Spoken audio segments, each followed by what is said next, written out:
This is Wajahat Nasir और आप देख रहे हैं love bird keeping with Wajahat Nasir. ये इस चैनल के ऊपर पहली वीडियो है, तो सबसे पहले मैं इस चैनल को इंट्रोड्यूस करवा दूँ। ये बेसिकली न्यू फैंसर्स को गाइड करने के लिए है, step by step for the love bird keeping, उनकी इन्वायरमेंट और उनकी रिक्वायरमेंट्स को किस तरह से पूरा करना है। और छोटे छोटे टॉपिक्स हम लोग इसके अंदर डिस्कस करेंगे कि जो कि कीपिंग में आप लोगों को बहुत सपोर्ट करने वाले हैं। इनिशियली मुझे भी काफ़ी सारे प्रॉब्लम्स का सामना करना पड़ा। यूट्यूब वगैरह के ऊपर अब तो बहुत कंटेंट अवेलेबल है, बिट एंड पीसेस में बहुत सारी इंफॉर्मेशन अवेलेबल है, लेकिन इनिशियल कोई मुझे उस टाइम पे गाइड करने वाला नहीं था अनटिल अनलेस मेरी किस्मत अच्छी हुई है। वैसे लियाज भाई से मुलाकात हो गई और उन्होंने मेरी बेसिक्स के ऊपर वर्किंग की और अल्हम्दुलिल्लाह अब इस स्टेज पे खड़े हुए हैं कि इस चीज़ का डर नहीं है कि महंगी से महंगी म्यूटेशन लगा लें, उसको ब्रीड नहीं करवा पाएंगे, उसको सर्वाइव नहीं करवा पाएंगे, ये कंडीशन नहीं है। इंशाल्लाह अपने ऊपर कॉन्फिडेंस आ गया है और ये कॉन्फिडेंस ही सबसे ज़्यादा इम्पोर्टेंट होता है। जब आपको ये कॉन्फिडेंस आ जाए, आपको अपनी कीपिंग के ऊपर कॉन्फिडेंस आ जाए, उसके बाद आपके लिए कोई म्यूटेशन बजट कॉन्स्टेंट ना हो, तो आपके लिए कोई म्यूटेशन के ऊपर वर्किंग करना, किसी भी किस्म का बर्ड रखना, क्वांटिटी में बर्ड रखना, कोई प्रॉब्लम नहीं होती है। तो मेरा ये मानना है कि जितनी फैंसियर्स की बेसिक स्ट्रॉन्ग होंगी, जितना उनको अपनी कीपिंग के ऊपर कॉन्फिडेंस होगा, उतना ही उनको इन्वेस्टमेंट करना, अपने काम को बढ़ाना, आगे से आगे चलना, न्यू से न्यू म्यूटेशन लगाना उनके लिए आसान होता जाएगा। तो ये अब हम इस की फर्स्ट वीडियो है, इसमें ब्रीडिंग सीजन भी इंशाल्लाह आगे शुरू होने वाला है। मैं आपको साथ साथ गाइड करता रहूँगा for keeping, for the breeding season, breed किस तरह लेनी है, बॉक्सेस कैसे लगाने हैं, सॉफ्ट फूड कैसे बनाना है, हम लोगों के सप्लीमेंट्स किस किस्म के यूज़ करने हैं, सप्लीमेंट्स यूज़ करते हुए क्या देखना है और हमारी सिलेक्शन उसमें किस बारे में होनी चाहिए। मतलब इस तरह की सारी इन्फॉर्मेशन आपको इसी एक चैनल के ऊपर मिलती रहेंगी। तो काइंडली लाइक और सब्सक्राइब करें ताकि आपको ये इन्फॉर्मेशन मिलती रहे और आपका ये सीज़न इंशाल्लाह अल्लाह ताला ने चाहा तो इसके अंदर आपको कंप्लीट गाइडलाइन जो कुछ करता रहूँगा खुद के लिए, वही चीज़ें आप लोगों के तक भी पहुँचती रहेंगी इंशाल्लाह। तो बढ़ते हैं अपने फर्स्ट टॉपिक की तरफ। आज जो हम लोग डिस्कस करने जा रहे हैं वो बेसिक एनवायरनमेंट के बारे में करने जा रहे हैं। एनवायरनमेंट हर फैंसियर की, हर एवरी की डिफरेंट है, वो सेम नहीं हो सकती। हर एक की कंडीशन डिफरेंट है। किसी ने बेसमेंट में रखे हुए हैं, किसी ने टॉप फ्लोर पे रखे हुए हैं, किसी का ओपन शेड है, किसी का इन रूम है, किसी के पास एसी अवेलेबल है। लेकिन 3-4 चीज़ें ऐसी हैं जो सबके लिए बेसिक्स हैं और हम इसलिए उन्हीं को डिस्कस करेंगे। तो वो 3 चीज़ें क्या हैं? सबसे पहले ventilation, second is temperature and the third is the humidity. तो पहले वेंटिलेशन को डिस्कस कर लेते हैं। वेंटिलेशन बेसिकली क्या है कि आपने जो बर्ड्स रखने हैं वो हवादार कमरे के अंदर रखने हैं। उस जगह पे हवा का फ्लो बहुत अच्छा होना चाहिए, हवा आने की और जो हवा को क्रॉस होने की अच्छी जगह वहाँ पे मिलनी चाहिए। इस चीज़ को हम लोग वेंटिलेशन कहते हैं। ठीक है, ये वेंटिलेशन जो है ये लव बर्ड कीपिंग के अंदर मेरे नज़दीक सबसे इम्पोर्टेंट टॉपिक है।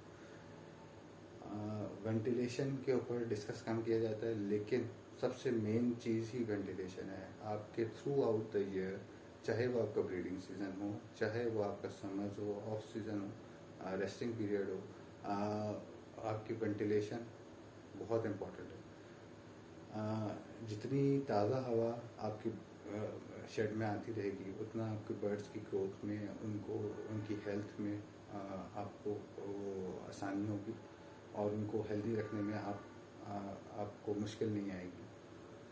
अब गर्मियों में हम लोगों का एयर कूलर चल रहा होता है, तो एयर कूलर के अंदर आपने देखना ये है कि अगर एयर कूलर एक तरफ से आपके एक विंडो में लगा रहे तो इस ऑपोजिट वॉल के अंदर आपका वेंटिलेशन का कोई फ़ैन लगा हुआ या उसके ऑपोजिट साइड पे आपकी वेंटिलेशन हो के जो हवा वो फेंक रहा है तो वो आगे से क्रॉस हो जाए। सर्दियों के अंदर और कुछ लोगों का जिस तरह एसी लगा हुआ होता है उनके लिए भी मैं ये मशवरा है कि अगर वो एसी भी यूज़ करते हैं तो उसे ज़रूरत के वक्त यूज़ करें, गर्मी के टाइम पे यूज़ करें, दिन के अंदर यूज़ कर लें, और रात के वक्त अपने विंडोज़ और दरवाज़ों को कम से कम 2-3 घंटे के लिए ओपन करें, ताकि उसके अंदर ताज़ा हवा आपके शेड के अंदर एंटर हो सके, आपके रूम के अंदर एंटर हो सके। सर्दियों में क्योंकि ठंड होती है और हम लोगों का ब्रीडिंग सीज़न होता है, बच्चे होते हैं, तो उसमें यह है कि आपने दिन के टाइम पे जो है वो अपना विंडोज़ को और दरवाज़ों को ओपन रखना है, ताकि धूप भी आए और हवा भी ताज़ी आए। और रात के टाइम या मगरिब के बाद आपने अपने शेड को कवर कर लेना है। आपने डायरेक्ट बर्ड को हवा नहीं पड़नी देनी, ठंडी हवा शाम के टाइम पे। तो इतना आपने उसका ख्याल रखना है। बाकी वेंटिलेशन आपकी through out the year most important thing है। ब्रीडिंग सीजन के बीच में भी आपको डेड इन शेल और चिक्स के सर्वाइवल में वेंटिलेशन बहुत हेल्प करने वाली है। चलिए अब दूसरी टॉपिक की तरफ चलते हैं। अच्छा, ये वेंटिलेशन का टॉपिक ये आपका बार बार टेम्परेचर और ह्यूमिडिटी के साथ भी डिस्कस होगा, तो इसको आगे फर्दर भी थोड़ा सा डिस्कस करते हैं। Second topic is temperature. Temperature ideal temperature 15 to 30 degree centigrade है, 15 से 30 डिग्री सेंटीग्रेड तक लव बर्ड के लिए बहुत बेहतरीन टेम्परेचर है। ठीक है, गर्मियाँ क्योंकि आजकल चल रही हैं, वो गर्मियों में हम लोग यहाँ पे जो टेम्परेचर है वो 35 से 45 तक लोगों का जाता है। अच्छा, एज़ पर माई एक्सपीरियंस 30 तक तो बहुत अच्छा है, लेकिन below 35 is a safe limit. 35 से ऊपर जब टेम्परेचर जाता है, 35 इज योर रेड लाइन, इससे ऊपर जब टेम्परेचर जाता है तो बर्ड को सर्वाइवल का प्रॉब्लम शुरू हो जाता है, उनको मुख्तलिफ किस्म के इश्यूज आपको फेस करने पड़ेंगे। तो आपने कोशिश करनी है 30 के ऊपर टेम्परेचर को मेंटेन करें, मैक्सिमम बिलो 35 रखने की कोशिश करें। ठीक है, इसमें कॉन्टीन्यूस टेम्परेचर और सम टाइम पीक आ जाती है, उसमें ज़रा डिफरेंट होता है। लाइक फॉर एग्जांपल किसी के घर पे धूप पड़ती है, उसमें हो सकता है 1 से 2 बजे तक टेम्परेचर 36-37 तक चला जाए और उसके बाद नीचे आ जाए, दैट इज़ फाइन। लेकिन कॉन्टीन्यूस टेम्परेचर इतना ज़्यादा नहीं होना चाहिए। ठीक है, मेथड्स आपको खुद को सबको पता है। कुछ लोगों ने एसीज लगाए हुए हैं, कुछ लोगों ने कूलर्स लगाए हुए हैं। नॉर्मली हम लोग कूलर वाली इमामी ज़्यादा 99% लोगों ने कूलर्स यूज़ कर रहे होते हैं और फैंस यूज़ कर रहे होते हैं। तो इसमें फिर आपने फिर वही ख्याल रखना है कि अगर आपने एसी चलाए हुए हैं तो भी, और आपने दिन के अंदर शाम के अंदर जो है वो अपने विंडोज़ को ओपन करना है और वेंटिलेशन का ख्याल रखना है। इसी तरह अगर आपने कूलर लगाया हुआ है तो आपने इस चीज़ का ख्याल रखना है कि कूलर की हवा एक तरफ से आए और दूसरी तरफ से बाहर निकल जाए, यानी कि हवा ताज़ी रहे। ठीक है, इस चीज़ का आप लोगों ने बहुत ख्याल रखना है, उस हवा को वहाँ पे रुकने नहीं देना। अच्छा, सर्दियों में टेम्परेचर जो है वो 15 डिग्री सेंटीग्रेड तक अगर आपका इंडोर है तो दैट्स फाइन, दैट्स गुड। मेरी नज़र में उसमें कोई आपको प्रॉब्लम नहीं आएगा। लेकिन अगर इससे भी नीचे जा रहा है तब भी कोई वरी की बात नहीं है, बर्ड्स विल मैनेज इट, कोई इसमें इतना इशू नहीं है। लेकिन समटाइम्स हम लोग हीटर्स वगैरह यूज़ कर रहे होते हैं कुछ लोग, तो अगर आप हीटर्स को आपको ज़रूरत लगे कि आपको हीटर्स की ज़रूरत है या ठंड ज़्यादा हो गई है या आपको कोई इशू आ रहा है, तो आपके लिए मशवरा ये है कि आपने कभी भी गैस हीटर्स या कोयले वाले हीटर्स या कोयले की इंगेटियाँ ये नहीं यूज़ करनी। ये बेसिकली कार्बन मोनोऑक्साइड बनाती हैं और ये बर्ड्स के लिए बहुत ख़तरनाक है। दूसरी बात ये कि गैस के पाकिस्तान में है, तो कभी गैस आती है, कभी लोड शेडिंग शुरू हो जाती है, वो ये एक बड़ा ख़तरनाक काम है। बहुत सारे हम लोगों को सामने पिक्टोरियल आते रहते हैं, पिछले सालों में भी हम लोगों ने देखा पूरी एवरी जल गई या पूरे शेड्स तबाह हो गए। तो इस चीज़ का ख्याल रखना है। और अगर आपने यूज़ ही करना है तो Japanese heater, air blowers, electric heater, इस तरह की चीज़ें यूज़ कर लें, वो आपके लिए ज़्यादा बेहतर रहेंगी। Third topic, humidity. अच्छा, ह्यूमिडिटी मेरी नज़र में एक ओवर हाइप्ड किस्म का टॉपिक है। Humidity most of the time हमारे कंट्रोल में नहीं होती है और इसका फिर ताल्लुक जो है वो हमारी वेंटिलेशन के साथ है। अगर वेंटिलेशन ओके है तो you don't need to worry about humidity को आप इग्नोर मार सकते हैं, कोई ऐसा प्रॉब्लम नहीं है। नॉर्मली जो हम लोगों ने देखा है, हमने 20 के ऊपर भी ह्यूमिडिटी है तब भी बर्ड्स ब्रीड कर रहे होते हैं। They have their own system के जिसके थ्रू वो मतलब बर्ड अपने आप को गीला करेगा, जाके अंडों पे बैठ जाएगा। इस तरह के उनको खुद मैनेज करना आता है ह्यूमिडिटी को कि किस तरह से मैनेज किया जाए। तो ह्यूमिडिटी के लिए जब ज़्यादा हो तब तो हम मोस्टली कुछ नहीं कर पाते हैं, ठीक है। उसमें यही है कि आपकी वेंटिलेशन अच्छी हो और फर्दर वो आपके कंट्रोल में नहीं होती है। लाइक बारिश हो रही है, कंटिन्यूस बारिश हो रही है, तो ह्यूमिडिटी का मुसलसल ज़्यादा रहना एक ख़तरनाक चीज़ है। और वो जब भी होती है जब आपकी वेंटिलेशन ठीक ना हो। और अगर आपकी वेंटिलेशन ठीक है, ह्यूमिडिटी अगर थोड़ी देर के लिए बढ़ गई है, बारिश हो रही है, तो अफेक्ट नहीं करेगी।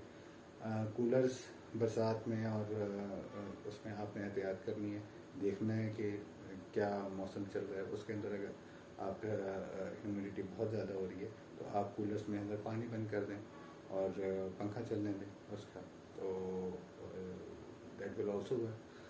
अच्छा, और सर्दी मतलब जिस वक्त हमारी ह्यूमिडिटी कम होती है उसके फिर भी कंट्रोल किया जा सकता है। पानी का लोग छिड़काव करते हैं, मिस्ट सिस्टम लगाए हुए हैं, मिस्टिंग के पूरे इक्विपमेंट आता है, वो मिस्ट सिस्टम के लिए लगाया हुआ होता है ह्यूमिडिटी बढ़ाने के लिए। यूज़ कर सकते हैं, नहीं भी यूज़ करें तो दैट्स फाइन, कोई ह्यूमिडिटी बहुत ज़्यादा अफेक्ट नहीं कर रही होती है। अच्छा, अपनी हर वीडियो में आपको एक चीज़ मैं याद कराता रहूँगा, बार बार याद करवाता रहूँगा। एनवायरनमेंट में भी, सप्लीमेंट्स में भी, हर चीज़ में आपकी सबसे बर्ड की मेन रिक्वायरमेंट जो है वो साफ़ पानी है। साफ़ पानी पे बहुत तवज्जो दें। मैं अपने बर्ड के लिए मिनरल वाटर यूज़ करता हूँ। आप लोगों को भी यही सजेशन है कि जितना अच्छा पानी आप यूज़ कर सकते हैं वो आप पानी यूज़ करें। आपको बर्ड कीपिंग का मज़ा आएगा, आपको बर्ड कीपिंग में आसानियाँ होंगी, आपके बर्ड बीमारियों से बचेंगे और आप लोग बेसिकली टेंशन फ्री रहेंगे। इस चीज़ को कैलकुलेट करें कि मैं अगर मिनरल वाटर भी यूज़ करता हूँ तो मैं साल में कितना यूज़ कर लेता हूँ। बहुत भी अगर महीने का अगर मैं लगा लूँ 1000 रुपये तो 10-12 हज़ार रुपये का मैं वाटर यूज़ कर लूँगा। मेरे एक बर्ड की अल्बाइनो भी हो तो वो भी इससे ज़्यादा ही है। तो अगर एक भी बर्ड एक्सपायर हो जाता है गंदे पानी की वजह से तो वो जो मैंने 12,000 रुपये साफ़ पानी ना देने के लिए बचाए वो मेरे किस काम के आए। तो आपने साफ़ पानी के ऊपर बहुत तवज्जो देनी है। आप 95% बीमारियों से बचेंगे। इनफैक्ट मेरे 2-3 साल के अंदर मुझे कोई इशू नहीं आया बर्ड्स के अंदर। बहुत माइन्यूट से कोई 1-2 बर्ड्स का मसला होगा और कोई ख़ास ऐसा मसला नहीं है। आप इस हॉबी के अंदर ये चीज़ याद रखें कि आप लाइफ स्टॉक के साथ डील कर रहे हैं। बीमारियां आती हैं, बर्ड्स मरते भी हैं, लेकिन अगर आप साफ़ पानी यूज़ कर रहे हैं तो आई कैन बेट, ये मेरा एक्सपीरियंस है कि 95% बीमारियां आपसे दूर रहेंगी। चलें, इस दुआ के साथ कि सब के बर्ड्स खैरियत से रहें और जो आगे ब्रीडिंग सीजन आ रहा है वो सब के लिए बहुत बेहतरीन रहे। आज के लिए इतना ही। इंशाल्लाह नेक्स्ट वीडियो के लिए बहुत जल्द मिलते हैं। अल्लाह हाफ़िज़, टेक केयर।